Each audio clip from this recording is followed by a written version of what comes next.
Muy buenas noches, bienvenidos a la primera revisión de tema del grupo de interés en oftalmología de la Universidad del Rosario acerca de biometría ocular, quienes nos van a presentar estudiantes de la Universidad del Rosario. Tenemos de invitado especial al doctor Alejandro Tello, él es oftalmólogo de la Universidad Industrial de Santander, subespecialista en segmento anterior y cirugía refractiva de la Fundación Oftalmológica de Santander, doctor de Ciencias de la Visión de la Universidad de Oviedo. Actualmente es director del Grupo de Investigaciones Clínicas de la UNAP y miembro del Grupo de Investigaciones FOSCAL. Bienvenido, doctor. Muchísimas gracias por la aceptación de la invitación. Juan, con mucho gusto, muchas gracias por la invitación. Y aquí estaré a aportar en lo que pueda. Perfecto. Cualquier pregunta, por favor, dejarla en el chat y la responderemos al final de la charla. Empecemos. Bueno, buenas noches, muchas gracias por estar acá. Mi nombre es Paola Saboya y yo voy a empezar. Entonces, primero vamos a hablar de la catarata. La catarata es la opacificación del cristalino y que según la OMS constituye a la segunda causa de disminución de visión y la primera de ceguera reversible en el mundo. Entonces es una condición que se puede considerar frecuente e incapacitable.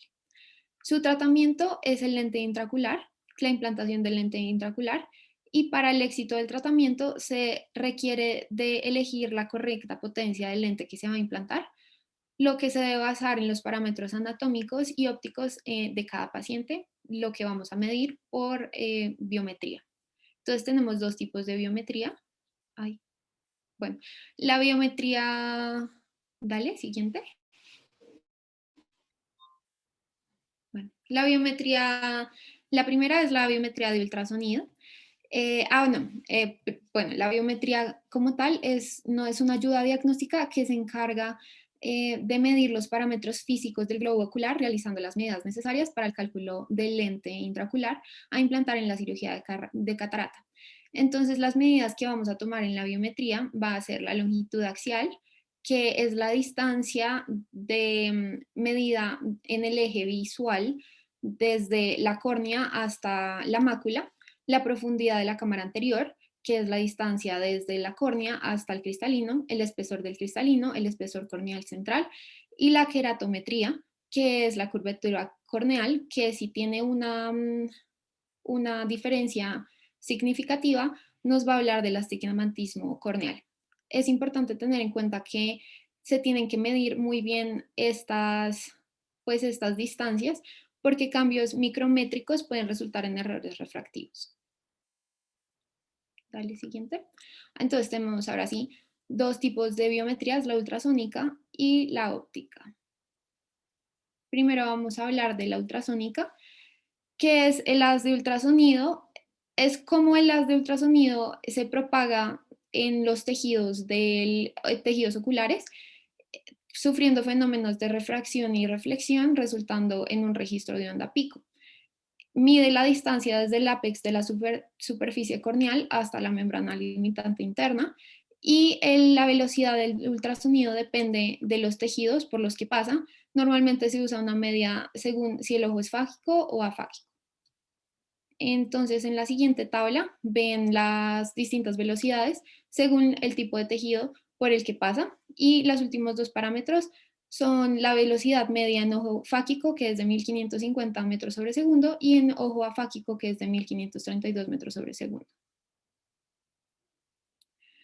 En la biometría de ultrasonido tenemos dos métodos, que es el método de contacto y de inmersión.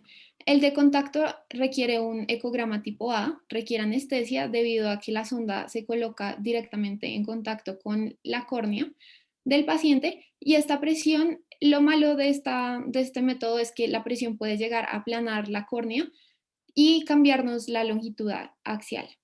Ya el método de inmersión también requiere de anestésico, pero la sonda ya no va a tener contacto directo con la córnea del paciente, sino que va a atravesar una copela que está llena de suero y va entre los párpados del paciente. Se obtienen ecos más elevados y se evita el riesgo de la dispersión por presión. Ya por otro lado, hablando de la biometría óptica, tenemos tres distintas biometrías ópticas. La primera va a ser el IOL Master, que se introdujo en el año 2000 y se basaba en la interferometría de coherencia parcial, como el IOL Master 500, que nos medía la longitud axial, la queratometría, la distancia blanco-blanco y la profundidad de la cámara anterior. Y ya para el año, creo que 2017, se introdujo el IOL Master 700, que este ya cambió de ser de inferometría de coherencia parcial a una tomografía de coherencia óptica. Y este mide también la longitud axial, distancia blanco en blanco, la queratometría, la profundidad de cámara anterior, grosor de cristalino y grosor corneal central. Esta tiene más ventajas, el IOL Master 700, y es que tiene una mejor medición de la profundidad de cámara anterior y mayor penetrancia en medios opacificados, como lo son las cataratas muy densas o maduras. Y tiene un buen control de fijación. Como ven en esta imagen, hay una diferencia entre la biometría de ultrasonido y la biometría óptica, como el IOL Master, que es que la biometría óptica realiza medidas desde el vértice corneal hasta el epitelio pigmentario de la retina, mientras que la de ultrasonido mide desde el vértice corneal hasta la membrana limitante interna, lo que nos da una diferencia entre estas dos que equivale a 0.2 a 0.3 milímetros, que mide el grosor de la retina en la mácula. Entonces, sí es una diferencia significativa que nos puede llevar a preferir la óptica. Doctora Paola, un Sí, comentario. Sí, muy bien. Entonces, efectivamente, digamos que la biometría ultrasónica, pues efectivamente, como su nombre lo indica, usa ultrasonido, un sonido. Y los sonidos, como todas las ondas, como las ondas luminosas también, sufren, al pasar en una interfase entre dos medios, sufren la reflexión de las ondas. Y entonces, apoyándose en ese fenómeno de reflexión en una interfase, ese sonido efectivamente se refleja en la membrana limitante interna, o sea, ahí en el borde interno de la retina, en la mácula. Y efectivamente, como la retina es transparente ahí prácticamente, la luz no se refleja casi en la membrana limitante interna, sino que se refleja más adelante en el epitelio pigmentario retinal, que está a unas 250 micras de diferencia, correcto. Pero cuando se diseñó el IOL Master en el año 2000, el primer modelo de IOL Master, el original, el doctor Haigis, que apoyó en esa época, el físico que apoyó ese desarrollo, notó esa diferencia y entonces desde ese momento, como las fórmulas biométricas que se venían usando por ya 25 años en ese momento, más o menos, se basaban en biometrías ultrasónicas para no tener que hacer una reestructuración de todas las fórmulas y todo lo que se hizo fue un ajuste. Es decir, nosotros cuando medimos con biómetros ópticos la longitud axial, él la mide hasta el epitelio, pero le hace un ajuste. Y entonces nos da una medida equivalente a la ultrasónica para poder seguir usando las mismas fórmulas. O sea, sí hay una diferencia interna, digámoslo así, pero en el resultado ya viene con un ajuste que es más o menos de unas 250 micras para que sea equivalente a la ultrasónica. Listo, doctor. Muchas gracias. Bueno, entonces también tenemos en biometría óptica la reflectometría óptica de baja coherencia o OCLR, y tenemos el Lenstar 900, que es una emisión de diodo de larga longitud de onda de 820 nanómetros y mide longitud axial, grosor corneal central, curvaturas corneales, entre otras. Y ya por último tenemos uno de las nuevas, es la tomografía de coherencia óptica, pero el Argos, que es el último lanzamiento, y ofrece una tasa de éxito más elevada y precisa, incluso en caso de cataratas densas, que pues es una de las complicaciones o desventajas de las ópticas. Tiene una queratometría de luz infrarroja con 16 LEDs y mide 9 parámetros en menos de un segundo, como la longitud axial, espesor corneal, profundidad de cámara anterior, espesor de cristalino, diámetro pupilar, diámetro corneal y la queratometría. con el astigmatismo corneal. Bueno, entonces en cataratas densas tenemos que la mejor forma de penetración en una catarata densa en biometrías ópticas es por OCT, mejor que una de coherencia parcial, y en algunos casos se prefiere una de ultrasonido a una de, de óptica, porque las ópticas que no sean por OCT casi no penetran bien una catarata madura.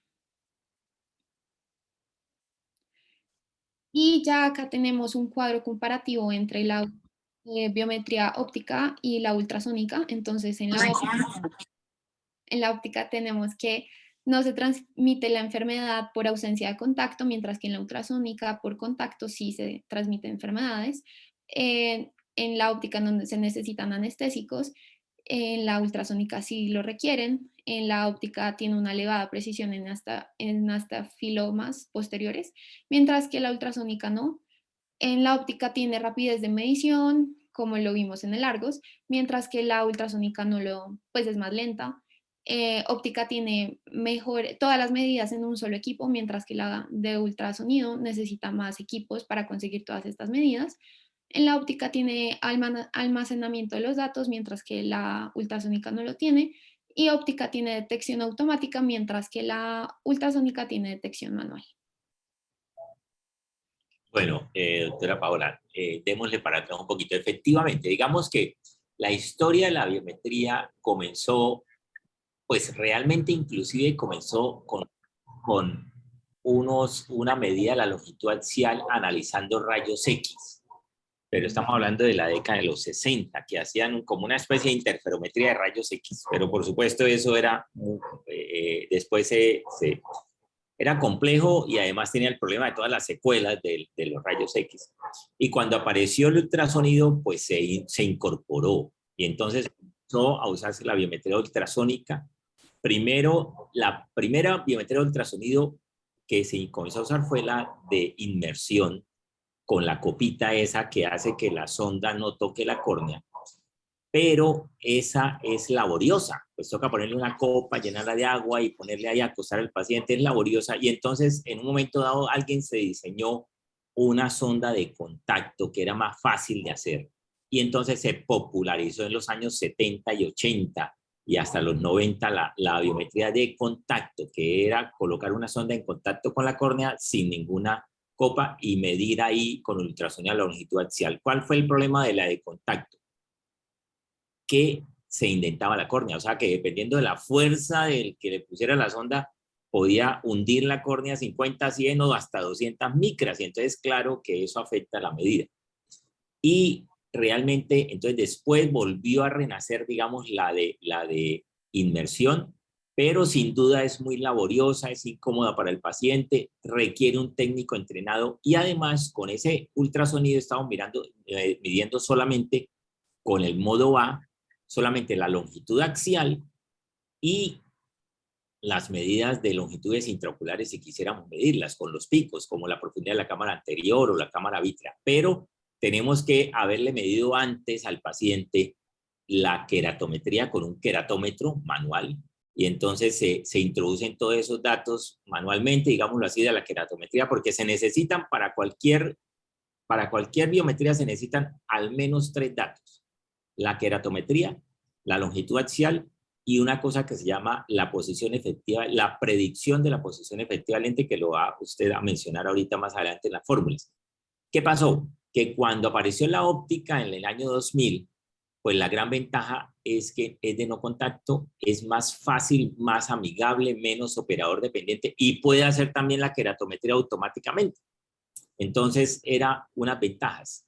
Las desventajas son las que usted ya ha mencionado, que es luz. Y al ser luz, pues si está muy opaco, pues la luz no pasa. El sonido sí, el ultrasonido sí pasa, la luz no. Entonces, ese ha sido el talón de Aquiles de las biometrías ópticas hasta el momento. O sea, aún con los OCTs, que son el Master 700 y el Argos, hay un pequeño porcentaje de alrededor del 5 al 10% de los casos, dependiendo de la población, de cataratas muy avanzadas que no pueden medirse con biometría óptica y tenemos que usar un biómetro ultrasónico. O sea que realmente yo diría que en este momento aquí en Colombia el 95% de los casos se pueden medir con biometría óptica, con los nuevos biómetros. Si es con los otros, tampoco es tan malo. Nosotros hicimos un estudio y encontramos que era alrededor del 90%. O sea, digamos, con los biómetros de generaciones previas, los ópticos, el Avial Master 500, podía, y el Aladdin, otros biómetros de versión, pues, de hace unos 10 años, puede medir entre el 85 y el 90% de los casos aquí en Colombia, en nuestra experiencia. Y con los nuevos sube por ahí a un 95, 97, pero todavía hay algunos casos que no se pueden medir y que tenemos que hacer una biometría ultrasónica. Pero cada vez, sin duda, la biometría óptica se impuso porque es más reproducible, menos operador dependiente, más amigable y entonces y más precisa también, porque la luz pues tiene una longitud de onda menor y nos hace más precisión. Entonces realmente se están usando cada vez más los biómetros ópticos. Muy bien. Gracias, doctor.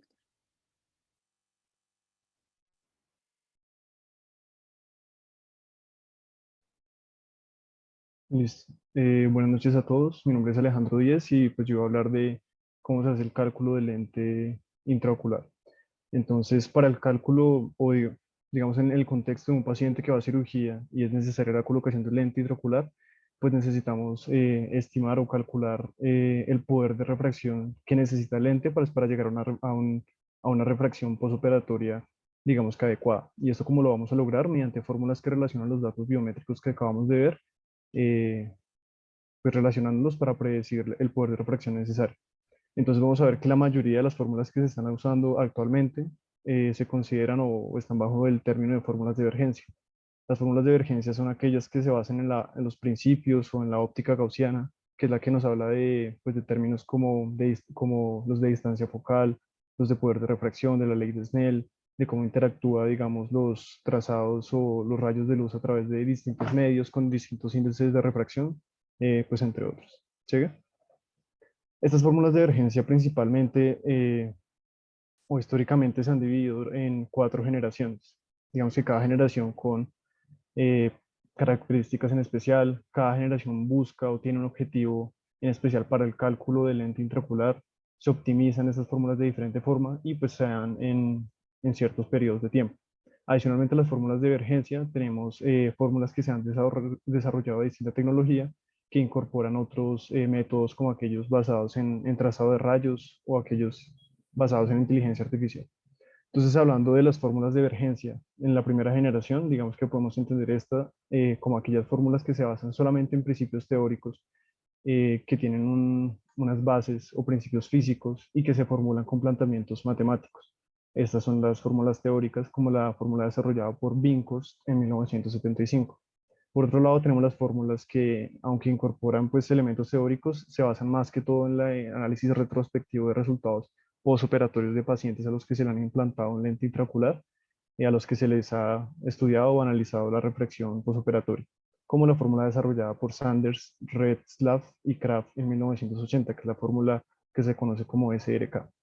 Digamos que estas incluyen varios valores biométricos para el cálculo de ellas. Digamos que la Binkhorst incorpora el radio corneal, la longitud axial y la posición efectiva del lente intraocular, que es básicamente dónde quedará situado este lente intraocular y cómo será la distancia pues, de la cámara anterior. Por otro lado, la fórmula de regresión SRK, perdón, incorpora lo que es la constante A. Digamos que la constante A pues menciona que es específica para cada lente intraocular. Vamos a ver más adelante que aún se sigue usando esa constante. Lo importante es que es específico para cada lente y para cada, digamos que marca del lente intraocular.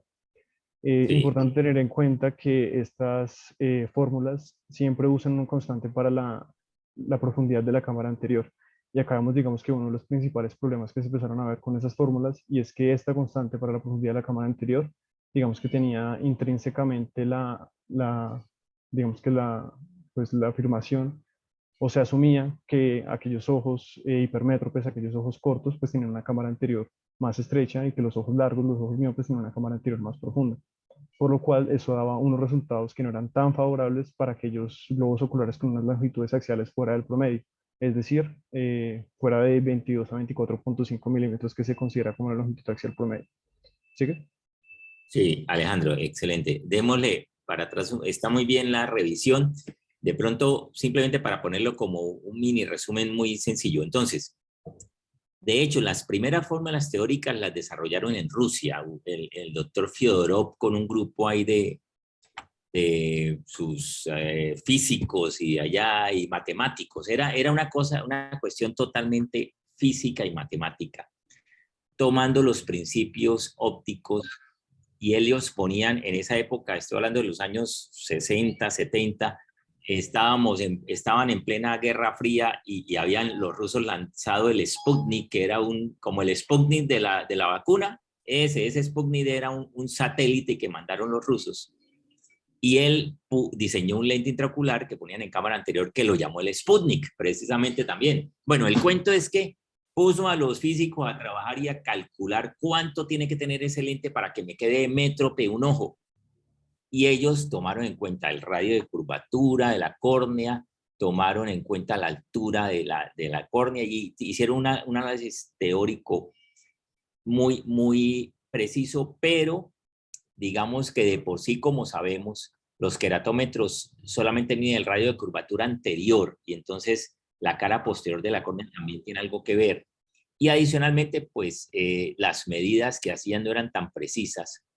Y por eso esas fórmulas teóricas, que es la de Fyodorov y después la de Binghorst, no dieron buenos resultados. O sea, quedaban los pacientes miopes o hipermétropes, algunos quedaban bien, otros quedaban mal.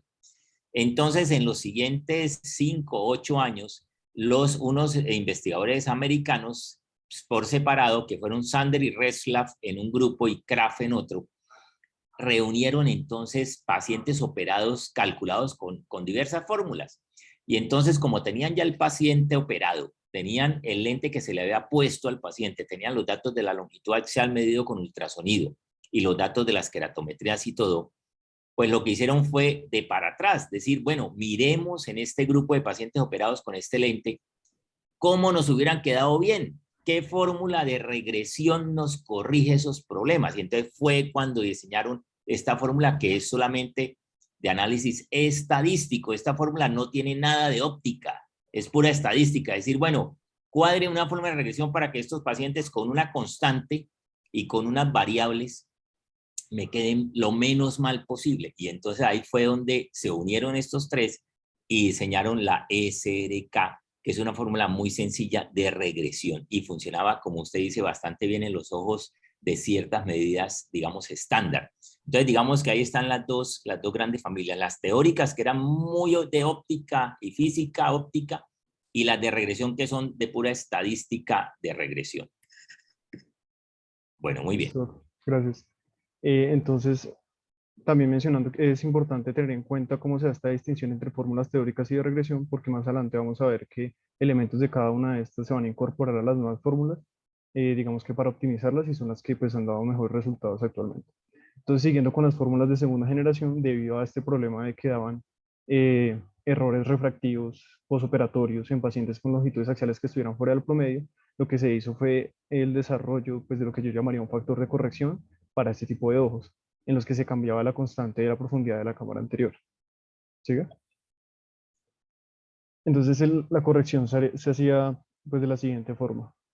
Pues se desarrolló la fórmula SRK2 en 1998, y la corrección se realizaba de manera que para aquellos ojos cortos, los ojos hipermétropes, por lo general se subestimaba el poder de refracción del lente intraocular, por lo cual necesitábamos aumentar esa potencia. Entonces, si el ojo era el globo ocular tiene una longitud axial, por ejemplo, menor a 20 milímetros, pues se le sumaban un valor de 3 a la constante, y así sucesivamente. En cambio, en los ojos que son muy largos, los ojos miopes, pues por lo general se sobreestima el poder de refracción, por lo cual es necesario pues restarle cierto valor. Entonces, básicamente eso es cómo funcionaban las fórmulas de segunda generación. A pesar de que de que pues contribuyeron demasiado al desarrollo tanto teórico como a lo que ahora se plantea como el análisis estadístico pues de estos resultados postoperatorios. Actualmente se consideran que estas fórmulas de primera y segunda generación son obsoletas en la práctica clínica actual, por lo cual pues deberían evitarse. Vamos a ver más adelante las que muestran mejores resultados, las que muestran resultados favorables actualmente son las fórmulas de tercera generación en adelante. Las fórmulas de tercera generación son las que empiezan a incorporar tanto elementos de las fórmulas teóricas que ya vimos como los análisis retrospectivos, que son las fórmulas de regresión.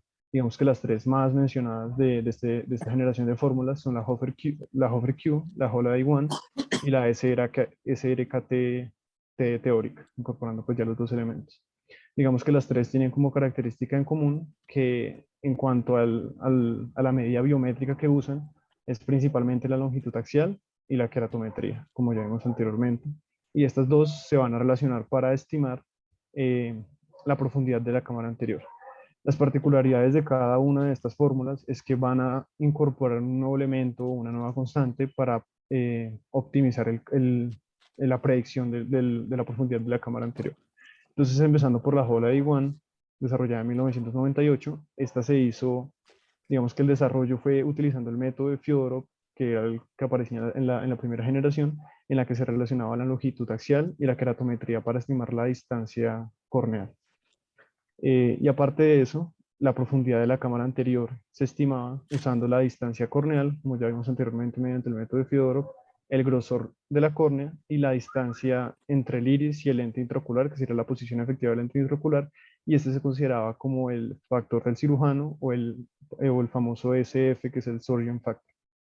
Digamos que lo que se comenta en este surgeon factor o el factor del cirujano es que puede ir cambiando y pues digamos, cada cirujano que implantara un lente intraocular debía hacer los análisis postoperatorios y para él mismo poder, digamos, ajustar esa constante dependiendo pues, del tipo de lente intraocular que usar. Digamos que para optimizar el cálculo del poder de refracción. ¿Sí? Por otro lado, la SRKT teórica, desarrollada en 1990, pues para estimar la profundidad de la cámara anterior igualmente utilizaba la relación entre la longitud axial y la queratometría y seguía usando su constante A, pues ya más específicamente para esta generación. ¿Sí? Y por último, pues la Hofer-Q, desarrollada en 1992. Entonces, en la Hofer, pues fue una fórmula desarrollada anteriormente, que encasillaban las fórmulas de primera y segunda generación. Y pues Hofer-Q en el artículo original pues, de su estudio para el desarrollo de esta fórmula, pues comenta que un autor le había recomendado desarrollar un valor personalizado para el cálculo de la profundidad de la cámara anterior, por lo cual es lo que se conoce como valor personalizado. Entonces, si quieres sigue. Entonces, citando ahí específicamente lo que él pone en su estudio, es que hizo pues un análisis de regresión. Básicamente utilizó un software o un programa para calcular una constante que le produjera o que resultara en una refracción postoperatoria con un error de predicción de cero. Y pues de esa forma salió la constante, digamos, del valor personalizado de la cámara anterior que se usa en la fórmula de Hofer-Q. ¿Sigue? Y listo, esas son las tres de la tercera generación y ahora hablando pues de las fórmulas de cuarta generación se han venido desarrollando desde 1990. Entonces acá es donde ya se empieza a hablar que pues digamos que ya son demasiadas fórmulas que se han venido desarrollando últimamente que incorporan pues ya amplia cantidad de variables y que ya no se debería hablar digamos que de cuarta, quinta, sexta generación, sino que más bien clasificarla de otras formas como la cantidad de variables que se utilizan o la tecnología que utilizan. Entonces, digamos que las más nombradas o las primeras que se desarrollaron fue la fórmula Huygens, la Holiday-2, la Olsen y la Barrett Universal 2. Digamos que estas, a diferencia que de las fórmulas anteriores que buscan calcular la distancia, digamos, anatómica o real del lente intraocular, lo que buscan realmente es calcular la posición virtual del lente intraocular, entendida básicamente es dónde el cirujano va a dejar el lente intraocular. Eso es lo que buscan, digamos, las fórmulas de cuarta generación con la posición virtual. ¿Sí? Entonces, mencionando cada una, digamos que incorporan, digamos, ciertas optimizaciones para sus fórmulas. Entonces, digamos que la fórmula Huygens, cuando se grafica pues, las funciones de la fórmula que proponen, se ve que relaciona la constante A, que es usada en la SRKT, con 3 constantes que le dan cierto grado de flexibilidad para acomodarse a aquellos pacientes que tienen una anatomía irregular. La Holiday 2 es la que incorpora 7 variables que se utilizan para predecir el factor del cirujano, como la longitud axial, la queratometría, la distancia de blanco-blanco, la refracción preoperatoria, la profundidad de la cámara anterior ya medida como tal, el grosor del cristalino y la edad. La fórmula de Olsen usa la constante C mediante trazado de rayos que busca medir ciertos pues, valores biométricos. Y la Barrett Universal 2 es la que incorpora el factor cristalino mediante, digamos, otras variables empleadas en otras fórmulas también. ¿Siguen? Ok. Entonces, digamos, en este cuadro comparativo vemos cómo las distintas fórmulas utilizan, digamos, ciertas variables. Entonces, mirando las fórmulas de tercera generación en adelante, tanto la SRKT, la Holiday One y la Hover Q, ambas, las tres utilizan solamente la longitud axial y la queratometría. Y vemos que a partir de la fórmula de Huygens en adelante, pues ya se van ampliando pues, la utilidad de la utilización de las variables biométricas. ¿Sigue? ¿Sigue? Listo. Y ya pues mencionando rápidamente lo que son las fórmulas de nueva tecnología, digamos que tenemos principalmente las que son de trazado de rayos y las de inteligencia artificial. La de trazado de rayos se basa en los principios de Snell que nos habla de cómo pues se comportan digamos, los rayos de luz a través de distintos medios, de cómo reaccionan con distintos lentes. Entonces las principales fórmulas, pues está la Phaco Optics o la Oculix, que mediante el trazado de rayos usa algoritmos para predecir la profundidad de la cámara anterior y usa otras medidas biométricas más complejas, pues en relación a los equipos de última tecnología. Y por otro lado, las de inteligencia artificial como la Radial Basis Function o la Neural Network, básicamente lo que hacen es incorporar muchos registros de pacientes que han sido llevados a una colocación de lente intraocular, pues para ir reconociendo patrones y a partir de eso como ajustar todas sus constantes para llegar a una mejor eh, predicción de la refracción de lente intraocular. Eso se conoce como una función de Big Data y es lo que hace es recoger información e ir cambiando sus constantes. ¿Sigue? Listo. Ahora ya viendo todas estas fórmulas, pues queda la pregunta de cuál de todas ellas deberíamos utilizar. ¿Sigue?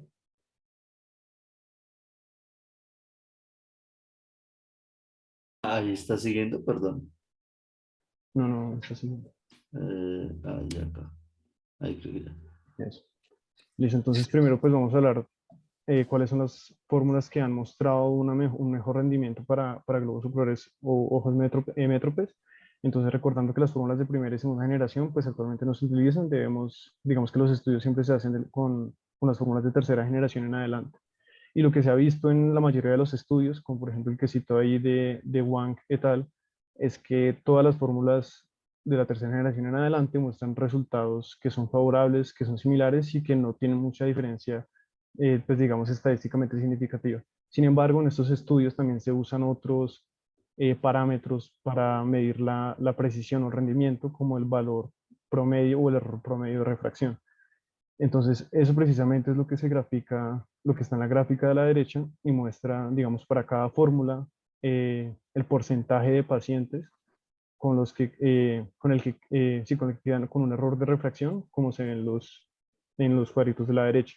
Entonces vemos que la fórmula de Kane es la que tiene una mayor proporción de pacientes con un error de refracción entre 0 a 0.25 dioptrías, por lo cual, pues, digamos, este estudio muestra que la de Kane sería la que tiene menor error promedio de refracción, siendo digamos, las mejores fórmulas también la Olsen, la Barrett Universal 2.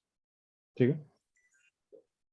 Ok, entonces lo que se ha visto es que no tienen pues, las distintas fórmulas una diferencia estadísticamente significativa, sino que las ventajas se notan más que todo cuando las longitudes axiales están fuera del promedio. Entonces, por ejemplo, para ojos hipermétropes, para ojos cortos, pues cité acá dos estudios, el primero es de et al. En 2012, en los que a la derecha se muestran los errores promedios de refracción.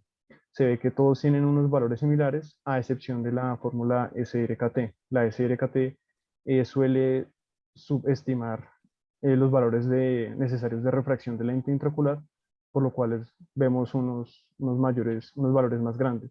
Por lo cual, en este tipo pues de pacientes, la conclusión en los ojos hipermétropes es que se debería evitar la fórmula de SRKT. ¿Sigue?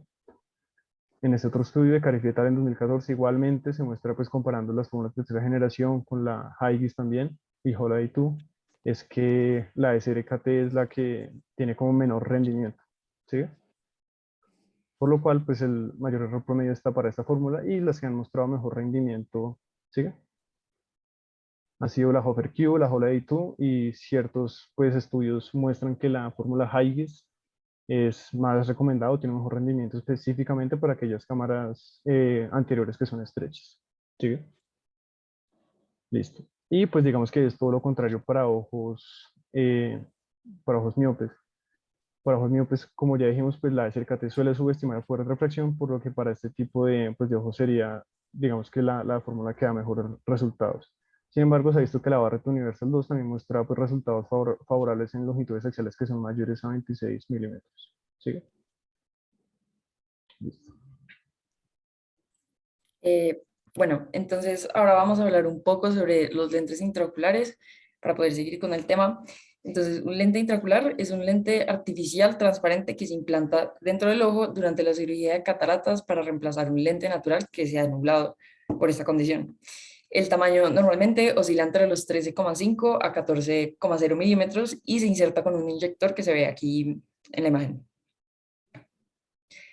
Bueno, entonces los lentes intraoculares, ¿qué van a hacer? Van a realizar la función que normalmente realizaría el lente intraocular natural del ojo.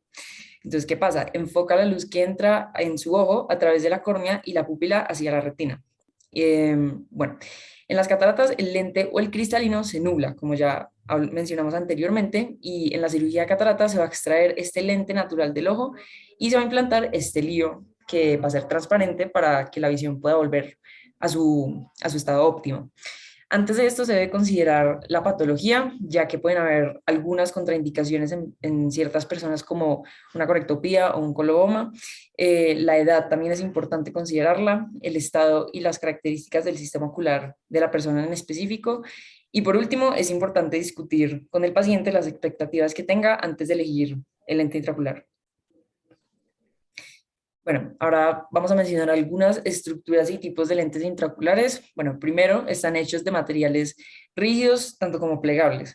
Los materiales rígidos principalmente son los polimetilmetacrilato, que es un polímero termoplástico altamente transparente. Y de los materiales plegables está la silicona, que es un polímero inorgánico, el ácido y además el acrílico hidrofóbico e hidrofílico. Bueno, tenemos diferentes partes de estos lentes que son, uno, la óptica, que va a ayudar a llevar la luz hacia la retina, y la áptica, que son estos filamentos que están conectados a la óptica y que van a ayudar a acomodar este lente intraocular dentro del ojo, o en el ojo. Bueno, entonces para empezar tenemos los lentes monofocales, que lo pueden observar en la imagen, que tienen una superficie refractiva única con un único punto de enfoque. Entonces, este enfoque, usualmente para visión lejana, y para visión cercana, después de la cirugía, normalmente se recomienda que se prescriban lentes, ya que no ayuda a corregir este tipo de visión, de problemas de visión. Después tenemos los lentes monofocales plus, que como dice su nombre, son monofocales, pero tienen un mayor rango de visión que el lente monofocal tradicional. Bueno, después tenemos los lentes multifocales, que son para enfoque para visión a distancia y enfoque para visión cercana. Tenemos los multifocales refractivas, que constan de una óptica con anillos concéntricos, que ahí se evidencian, sí, gracias, y alternantes con poder dióptrico distinto, o sea, que no solamente es un ángulo, sino que va a tener dos ángulos diferentes. ¿Y eso qué permite? Va a permitir que se pueda enfocar en distintos puntos. Y tenemos los multifocales difractivos, que tiene dos focos principales. Entonces, ¿qué va a pasar? Va a conseguir que su capacidad multifocal a través de una óptica con primas concéntricos, al igual que los refractivos, divida la luz en dos haces. Y se consigue que un haz de luz enfoque para visión lejana y el otro para visión cercana. Entonces va a solucionar estos dos diferentes tipos de problemas de la visión. Bueno, luego tenemos el lente o los lentes acomodativos, que ayudan o pues se mueven y cambian de forma dentro del ojo, lo cual permite que se enfoque a diferentes distancias. Tenemos también los trifocales, que sirven para enfoque a visión a distancia, cercana y también intermedia. Entonces, estos que hacen mejoran la capacidad de enfoque de los lentes intraoculares monofocales y también corrigen la aberración cromática longitudinal y la aberración esférica. Y pues actualmente son los que mayor dan un rango de visión pues obviamente primero hay que tener en cuenta cada paciente, pues cada paciente va a tener unos requerimientos distintos. Bueno, Bueno, doctora Tatiana, muy bien. Un tranquilo. comentario. Exactamente, en los últimos 20 años, digamos, se ha hecho mucho desarrollo pasando de los lentes monofocales a unos lentes que permitan visión a varias distancias, exactamente. Lo que pasa es que no ha sido fácil. Digamos que al dividir la luz para que esos lentes bifocales o trifocales permitan enfocar a múltiples distancias, lo que pasa es que se forman múltiples imágenes en la retina, porque, digamos, si le ponemos 2 o 3 aumentos a un lente, significa que cuando tenemos un objeto lejano, va a estar esos rayos de luz cuando pasan por la zona que está con el poder óptico para el objeto lejano, van a quedar enfocados bien en la retina. Pero los rayos de luz que vienen de ese objeto, cuando pasan por la zona que tiene el aumento para cerca, pues quedan desenfocados. Entonces, esa superposición de imágenes enfocadas con desenfocadas hace que la calidad de la imagen se deteriore un poco y además se pierde algo del porcentaje de luz y entonces se sacrifica algo de calidad de visión. Eso ha sido la lucha de los últimos 20 años y cada vez se ha logrado más avances, pero sin duda ningún lente intraocular puede trabajar igual que lo que hace un cristalino natural sano, que es cambiar su poder óptico y pone una sola imagen enfocada a diferentes distancias porque cambia su poder. Entonces, por eso los trifocales y los bifocales hay que, de todos modos, verlos dentro de ese marco de que tampoco es que es la panacea y hay que escoger bien al paciente. ¿Qué quiere decir eso? Que un paciente con altas necesidades visuales, por ejemplo, un paciente que tenga una catarata siendo todavía relativamente joven, un paciente de 50 o de 60 años que todavía esté trabajando mucho con el computador o que conduzca de noche, que sea un conductor de tractomula o algo así, resulta que esos anillitos que tienen estos lentes para poder corregir, para poder hacer los cambios de aumentos, también causan más dispersión de luz y el paciente puede ver unos halos. Como todo, en la noche nosotros todos vemos algunos halos cuando viene la luz del otro carro en la otra dirección, pero se pueden incrementar mucho. Entonces hay que evaluarlo. Afortunadamente, con los nuevos lentes trifocales últimamente, se han disminuido bastante esas molestias, se han mejorado bastante la calidad de la visión.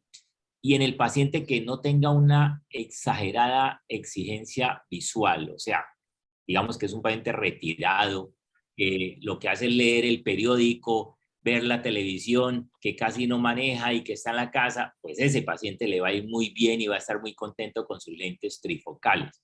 Pero si es un paciente que trabaja muchísimo, que es un contador, que conduce, que de día, ese de pronto le va mejor con un lente monofocal y que use unas gafas para ver de cerca. ¿Por qué? Porque la calidad de su visión va a ser un poco mejor y no vamos a correr el riesgo de que se sienta mal y que diga que confunde el 9 con el 6 o alguna cosa, y entonces hay que, todavía mejor dicho, lo que quiero decir es que no tenemos la respuesta completa con los lentes multifocales. En cuanto a los acomodativos, por supuesto que el concepto es excelente.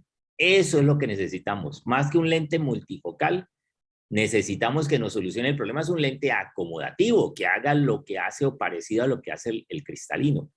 Y entonces se hicieron esos con unas bisagritas y con 2 ópticas y eso, que iban dentro del saco, porque el saco cambia un poco todavía con la acomodación. ¿Cuál es el problema? Que ese saco se fibrosa y entonces ya no cambia. Y entonces en últimas, el problema de estos lentes acomodativos en estos últimos 15 años que se han estado usando es que realmente no acomodan. O sea, no funcionaron.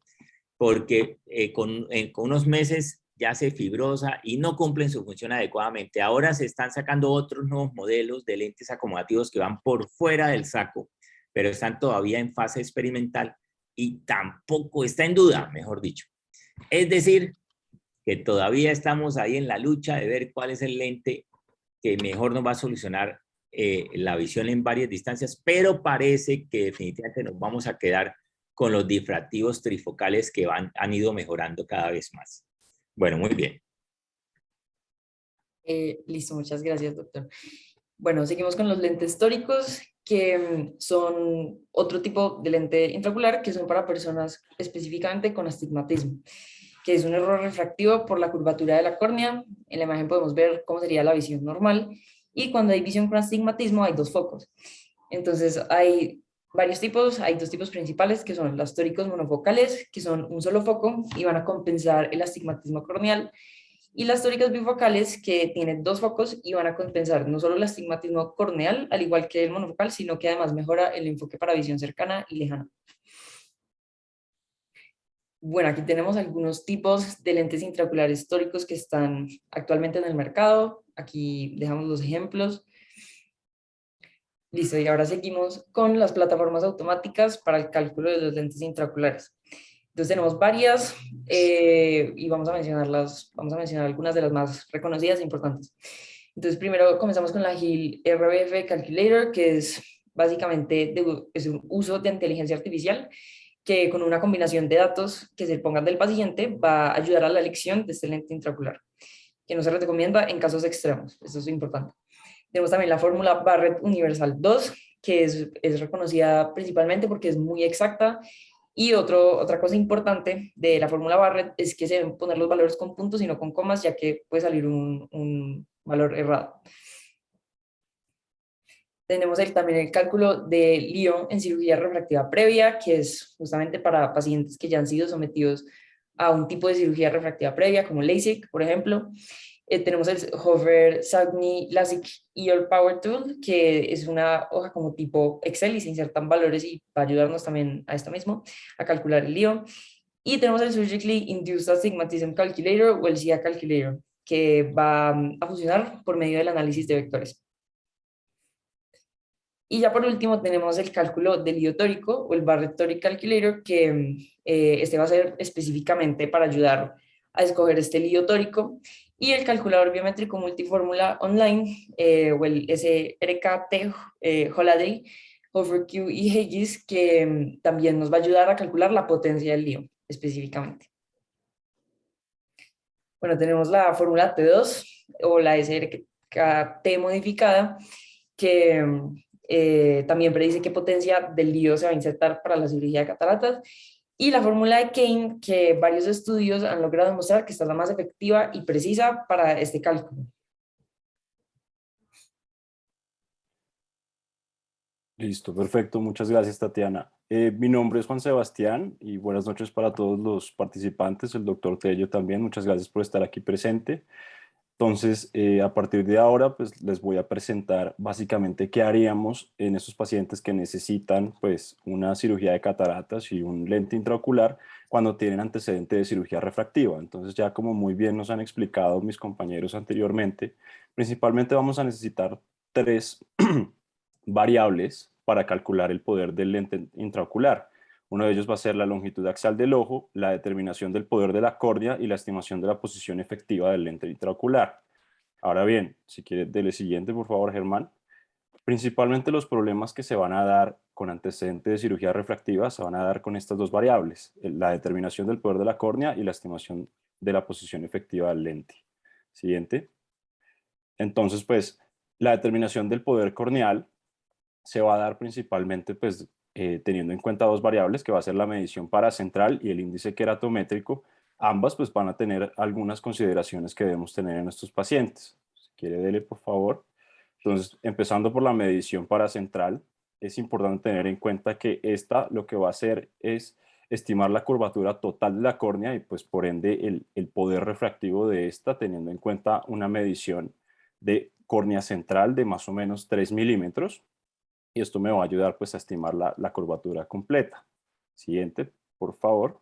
Esto lo que va a hacer pues es tomar el radio total y pues de esta manera determinar la curvatura. Siguiente. Entonces, en los pacientes con una postablación miópica, lo que va a suceder es que pues ustedes como pueden ver ahí, la córnea original pues tendría una curvatura mucho más pronunciada, sin embargo pues después de hacer la ablación va a quedar un poco más plana. Esto lo que me va a llevar es que ya que pues voy a estimar que la curvatura va a ser mucho más pronunciada, al hacer la medición paracentral, y lo que me va a llevar es que voy a sobreestimar el poder refractivo de la córnea y por tanto voy a subestimar el poder del lente intraocular que voy a necesitar, ¿no? Entonces, si quiere, el siguiente. Ya con la córnea postablación hipermetrópica voy a tener básicamente el problema contrario. Voy a tener una córnea pues, que va a tener una curvatura muchísimo más pronunciada después de hacer la postablación hipermetrópica. Esto lo que me va a llevar es que voy a subestimar el poder refractivo de la córnea que tiene este paciente al hacer la medición paracentral, y lo que me va a llevar pues, va a ser a un defecto en el cálculo del poder del lente intraocular, pues al sobreestimar pues me va a llevar a un defecto miópico. El índice keratométrico, rápidamente, ¿qué es? Pues permite calcular el poder total de la córnea con el radio de la curvatura anterior. Pues me va a ayudar a contrarrestar el poder refractivo negativo de la curvatura posterior, y pues requiere que exista una relación estable entre la curvatura anterior y posterior de la córnea. ¿Quiere ver el siguiente, por favor, Germán? Entonces, como pueden ver ahí, en una córnea normal, antes de cirugía refractiva, pues esta relación se va a mantener, y este número pues está calculado como 1.3375. Si quiere, dele siguiente. Cuando yo tengo una córnea con postablación miópica, lo que va a suceder es que pues esta relación ya no va a estar presente, entonces pues ese número de índice keratométrico como tal, pues no lo puedo utilizar. Lo mismo que sucede, pues me va a dar un cálculo errado, de la misma manera que con pues, la postablación hipermetrópica. Entonces, la siguiente variable que tendríamos en cuenta es para la estimación de la posición efectiva del lente. Aquí los problemas se van a dar más que todos en las fórmulas de tercera generación, las cuales van a asumir que en córneas más curvas, pues la cámara anterior va a ser más profunda, y en las córneas menos curvas la cámara anterior va a ser más panda.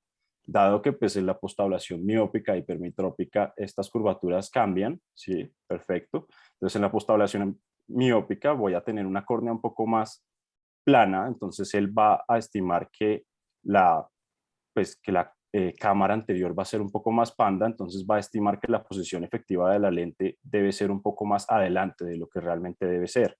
Y esto lo que me va a llevar, si quiere ver el siguiente, por favor, Germán, es que voy a tener un defecto hipermetrópico. ¿Por qué? Pues al correr el lente a la posición que realmente va a estar después de la cirugía, lo que voy a hacer es proyectar los rayos detrás de la córnea, generando un defecto hipermetrópico.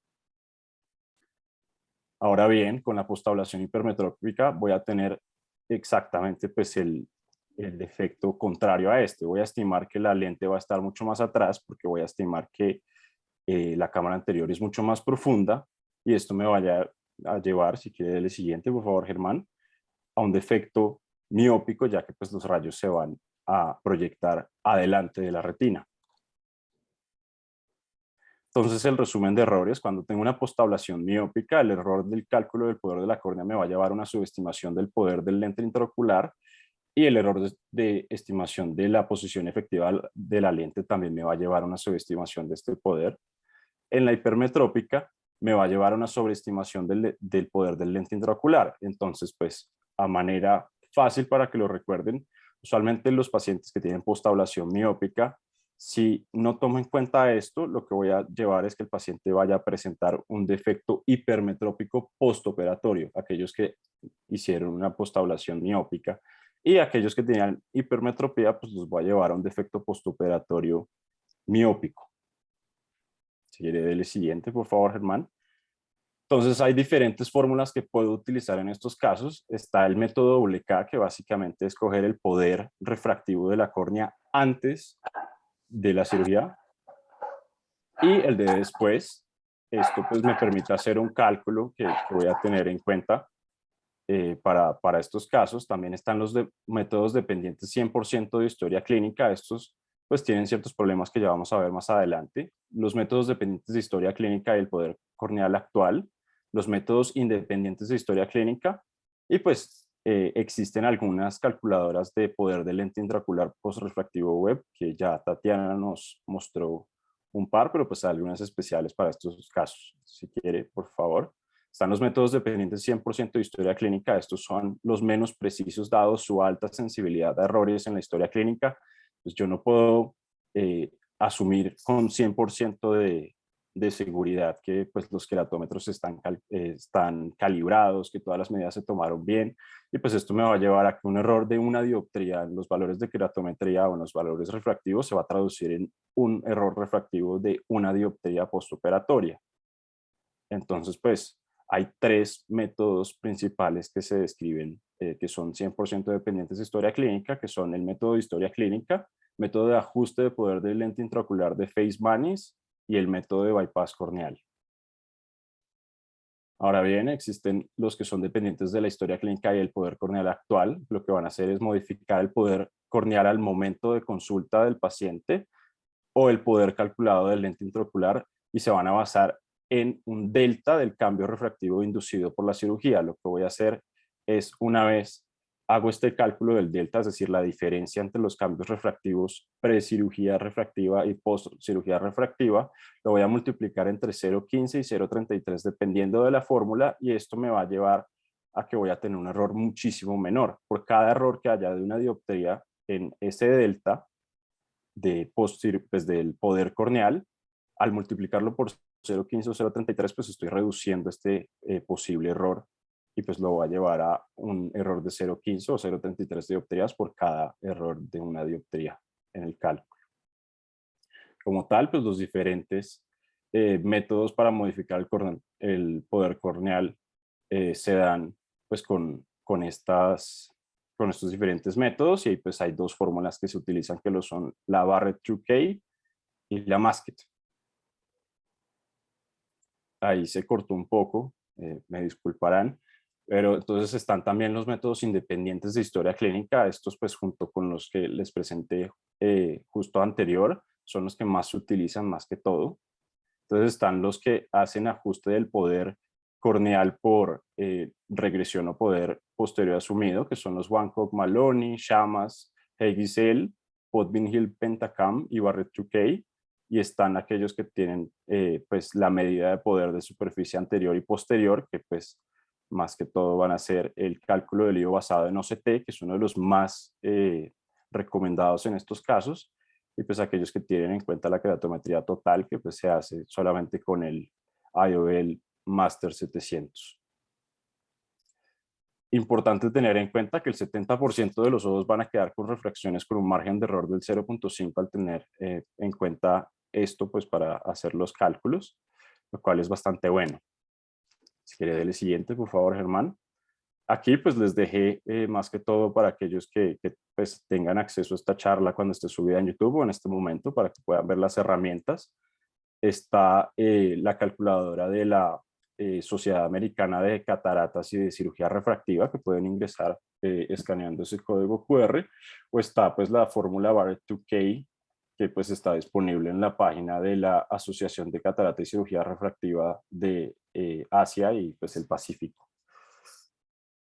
Ahora bien, pues me gustaría ya como tal aplicar un poco todo esto que hemos aprendido. Entonces, Germán, por favor, le pido ayuda aquí que vaya señalando. Entonces, en la parte de más arriba podemos ver, pues aquí tenemos una biometría de un paciente que muy amablemente nos permitieron pues poner aquí. Entonces están los datos del paciente, el apellido, el número de identificación, la fecha de nacimiento, la edad, la fecha de medición. Más abajo vamos a encontrar el lente intraocular que vamos a utilizar, el IQ. Si no estoy mal, el doctor me corregirá, si no estoy mal, es de Alcon. Sí, más correcto. Más abajo, bueno, pues aquí en el costado derecho vamos a encontrar el índice queratométrico, que ya les había explicado que era 1.3375, pues para que tengan en cuenta.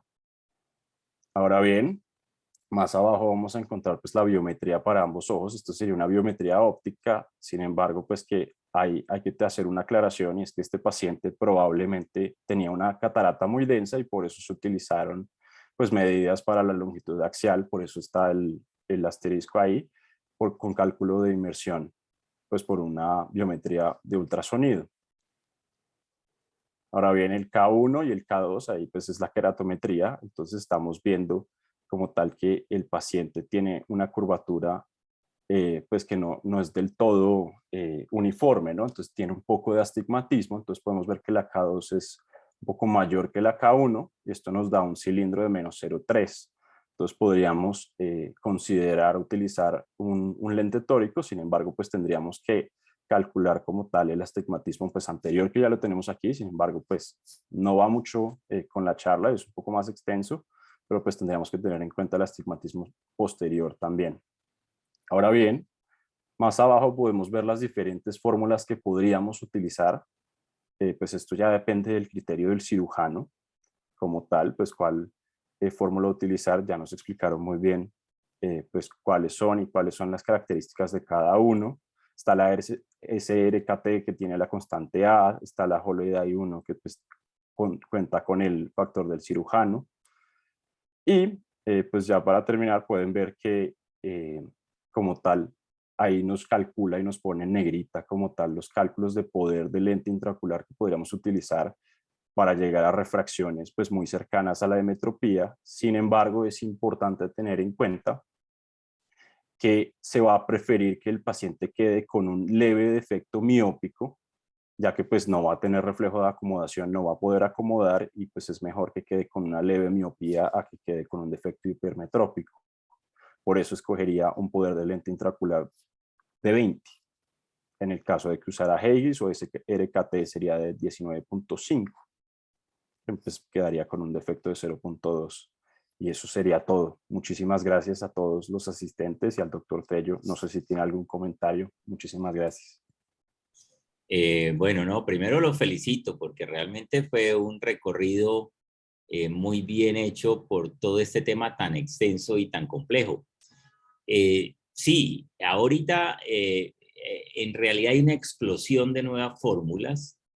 En las fórmulas nuevas, la diferencia fundamental es que, digamos, la queratometría es una medida, ¿cierto? Que podemos hacer. La longitud axial se mide y la posición efectiva del lente o la predicción de dónde va a quedar ese lente sí no se puede medir porque es un evento futuro. Entonces digamos, la diferencia está en que las fórmulas utilizan diferentes abordajes y usan diferentes medidas preoperatorias para tratar de predecir dónde va a quedar ese lente intraocular. La verdad, como usted lo dijeron, las fórmulas nuevas, digamos, de tercera, inclusive las de tercera y de cuarta generación en los ojos normales funcionan bastante bien todas, aunque hay diversos resultados con números bastante grandes de ojos, aunque a veces, digamos, el autor de la fórmula pues hace el estudio y le va mejor a su fórmula, entonces uno lo duda un poquito en cuanto al sesgo ahí, pero en general, digamos, que los ojos normales, las fórmulas de nueva generación, digamos, ya no hablemos de tercera, de cuarta y de quinta y sexta, porque entonces digamos que las nuevas como la HIL, que se basa en inteligencia artificial, como la Barrett 2 y como la Kane, funcionan muy bien.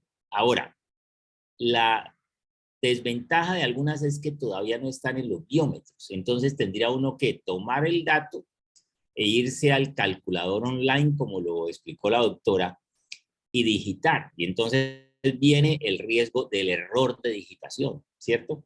Entonces lo preferible es usar uno que esté ya incluido en los biómetros ópticos y en el IOLMaster 700 está la Barrett 2. Entonces, de hecho, nosotros recientemente, después de dudarlo y de analizarlo con mucho cuidado, porque usábamos la SRKT y la SRKT también funciona bien en los ojos, que no sean ojos cortos, en ojos de longitud de más de 22 milímetros. Decidimos, aunque las diferencias que encontramos no fueron significativas, fue un poco mejor el desempeño de la Barrett 2 y nos pasamos a Barrett 2, aunque la HIL también tuvo un desempeño inclusive un poquito mejor, pero la HIL no está en el IOLMaster, entonces tendríamos que digitarlas y es un riesgo. Entonces nos fuimos mejor por la Barrett 2 y ese cambio lo hicimos recientemente. Entonces digamos que sí, las de tercera que se han usado por 20 años con buenos resultados, o sea, Hofer, Q, SRKT y Holoday 1, están dando paso a esas nuevas fórmulas Barrett 2, Kane y la HIL RBF básicamente. La Holoday 2 no está siendo tan popular. Entonces es un proceso que ha ido llevándose a cabo en general en los últimos años, pero las diferencias realmente son pocas. Y lo otro es que los biómetros ópticos cada vez son más precisos y nos ha ayudado a que esos resultados sean más precisos en esas cataratas que operamos ahora, que no son tan avanzadas. Ya no esperamos a que la catarata avance tanto. Pero vuelvo y repito, en algún pequeño porcentaje sí no se puede con el óptico y nos toca, como en el caso que mostraron, nos toca hacer una medida con ultrasonido. Bueno, no, pues felicitaciones, lo hicieron muy bien, doctores. Muchísimas gracias, doctor. Gracias, doctor. Muchísimas gracias, A mí doctor. me queda una Gracias, doctor. pregunta en la parte de sobre todo en los pacientes con cirugía refractiva, y es el método doble K, que a veces pues uno tiende a escuchar que digamos como todo paciente que se usa el doble K queda perfecto, pero pues lo que tengo entendido es que digamos las fórmulas, sobre todo las de tercera, pues primero con la longitud axial, y la keratometría miden la posición efectiva de la lente y después toman esas tres medidas para calcular el lío. Entonces, Sí. lo que había escuchado es que, digamos, uno solo puede con la doble K superar el error, por ejemplo, que nos mostraba Juanse de la EPL, de calcular la posición efectiva de la lente. Sin embargo, pues midiendo la keratometría preoperatoria, pero digamos, midiendo esa keratometría preoperatoria, no se podría también usar para usar esa preoperatoria con la longitud axial y la EPL que se calculó con la preoperatoria para superar el otro error. No. A ver, digamos que efectivamente, digamos que la doble K publicada por el doctor Adam Berry desde el principio, cuando él la publicó como en el 2003, él aclaró que era un método para corregir el problema del error, porque es que además de los errores, o sea, además del error que ya explicaron claramente, en los operados de LASIK, del error de la medida del poder de esa córnea central, ¿cierto? Que está dado por la medida paracentral y por el uso que no se puede usar del índice keratométrico. Hay otro error que cometen las fórmulas de tercera generación, o sea, la SRKT, la HOLA-1 y la Hofer-Q, que es que ellas, como ya lo explicaron también la doctora, utilizan la keratometría de la longitud axial con diferente forma. No la usan igual, pero lo usan las dos para predecir esa posición efectiva del lente, asumiendo lo que explicaron, que los ojos que tienen una córnea plana tienen una profundidad de la cámara anterior estrecha, y entonces si la tienen estrecha, la posición efectiva del lente también va a ser poquita en el posoperatorio. Resulta que un miope que puede tener la cámara muy profunda, si nosotros lo operamos, le aplanamos la córnea. Y entonces, al meter ese dato de esa córnea plana en una fórmula de estas, va a decir la cámara anterior es estrecha, lo cual está equivocado porque la cámara anterior no es estrecha, si es un miope que tiene cámara anterior profunda y le cambiamos fue la córnea. Entonces, la doble K fue para evitar ese error en la predicción de la posición efectiva del lente, pero él mismo explicó que para evitar el primer error hay que hacer otro método. Entonces, ¿cuál método usaba él? El de la historia clínica, el método de Holliday de la historia clínica. O sea, siempre la doble K tiene que ir aunado a otro método que evite el error del cálculo del poder corneal. Ahora, ¿para qué sirve el poder corneal preoperatorio para tratar de predecir el poder corneal posoperatorio? Pues sirve para hacer el método de la historia clínica. O sea, uno lo puede hacer. El método de la historia clínica, precisamente ahorita estamos haciendo un estudio. El método de la historia clínica, en teoría, es excelente. Tiene todas las bases teóricas. ¿Por qué? Porque lo que hace uno es que toma la keratometría preoperatoria, la calcula y calcula el aplanamiento óptico que le hizo, convirtiendo la corrección al plano de la córnea. O sea, por decirlo fácil, si era un miope de -6, por ejemplo, eso se calcula, la distancia al vértice se llama eso, o sea que realmente calculado en la córnea era por decir -5. Si quedó en neutro, yo tuve que aplanar esa córnea 5 dioptrías, así de sencillo. Entonces, si la córnea tenía 45, quedó en 40.